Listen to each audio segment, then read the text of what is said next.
So mga paps, ngayong araw pala meron akong i-scan ngayon. Ang sasakyan ay Nissan X-Trail 2006 or 2007. Okay? So chine-check ko lang yung scanner ko. Yan.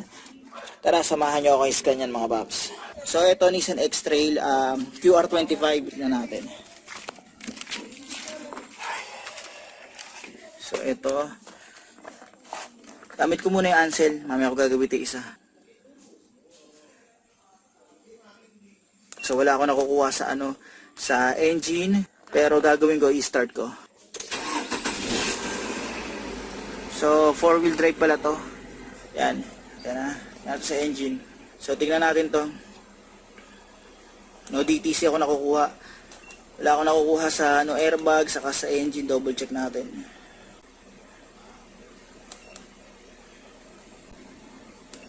No DTC sa pass. Walang history.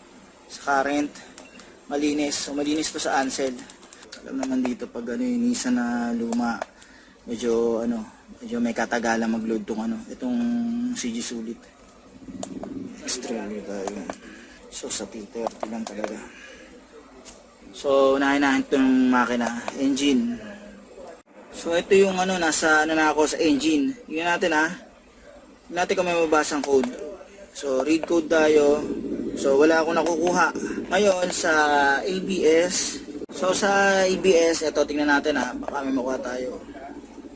So wala rin ako nakuha sa ABS. Okay, malinis na sa ABS.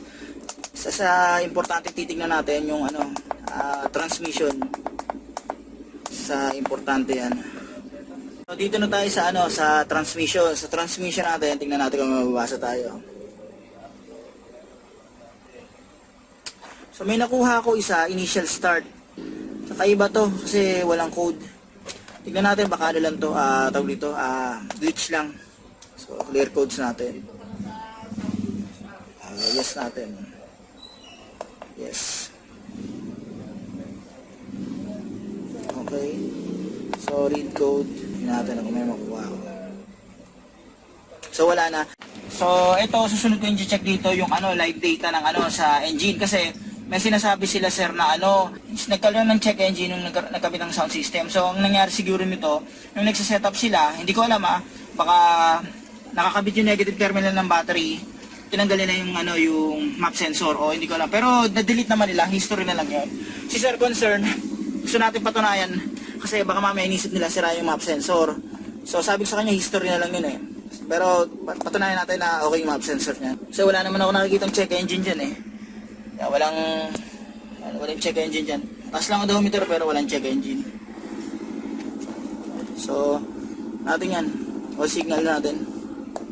So, yung RPM nito, patay ang aircon naman patay ang aircon. Patay naman ang aircon So, pasok yan. So, yung map sensor, ayan Nakita ko sa inyo. Electronic kasi ito electronic throttle body. Kaya, hindi ko madali dun sa Tignan nyo yung yung voltage ng map sensor tignan nyo Kada nyo, tumaas.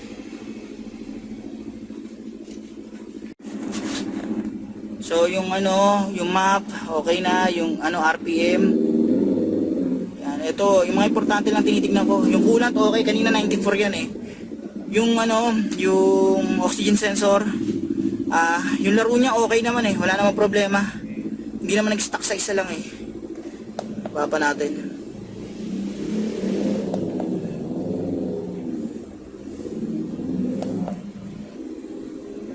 So kung mapapansin nyo yung mga voltahe niyan, goods yan mga paps. So ito mga paps yung napansin ko, gaya nung nakalagay doon 10 or 12 plus and minus 2. Nakuha ko dito 5. Yung cooling fan, low speed lang siya pero mag-high speed yan kapag kapag narating niya yung set temp niyan. Yan, nakita nyo. May konti pero hindi to grabe. Yung oil, change oil dapat to. Palpan dapat to. Siguradong palit yan automatic. Yan, walang coolant. Siguro konti na lang yung coolant niyan. Ay, nako. Konti na lang. So, lagyan na yan. Dapat lagyan ng coolant yan. O kaya, parang Wala kung tubig, pero dapat yan, ano, kulant ang gagamitin. So, yung ATF niyan, natin ha. Yun yung ano niya, ATF. All goods pa yan. So, meron palang laman, puno yung brake fluid niya.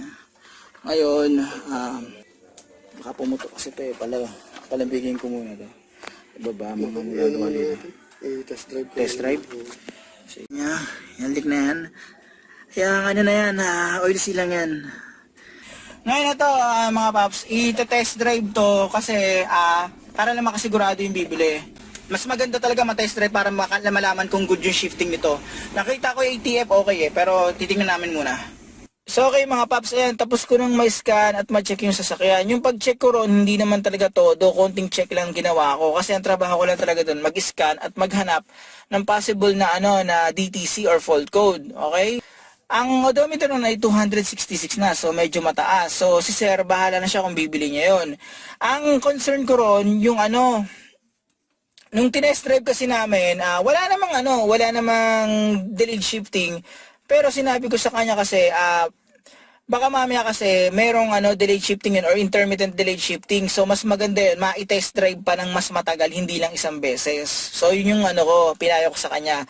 At sinabihan ko rin siya yung mga posibleng dapat niyang gawin kung sakaling meron delayed shifting kung bibili niya yung sasakyan. Tapos nun yung parameters niya, na-check ko naman na okay naman eh, wala namang problema sa parameters, hindi naman big deal eh, wala namang big deal sa parameters, so all goods na yun. Ngayon, si sir na lang magde-decision kung bibili niya yung sasakyan. So paano mga babs, hanggang dito na lang yung video ko. Sana kahit paano nagkaroon kayo ng idea kung ano yung mga dapat na ginagawa kapag bibili ng second-hand sasakyan, okay? Yung mga basic lang. Paano mga babs, maraming salamat sa inyo.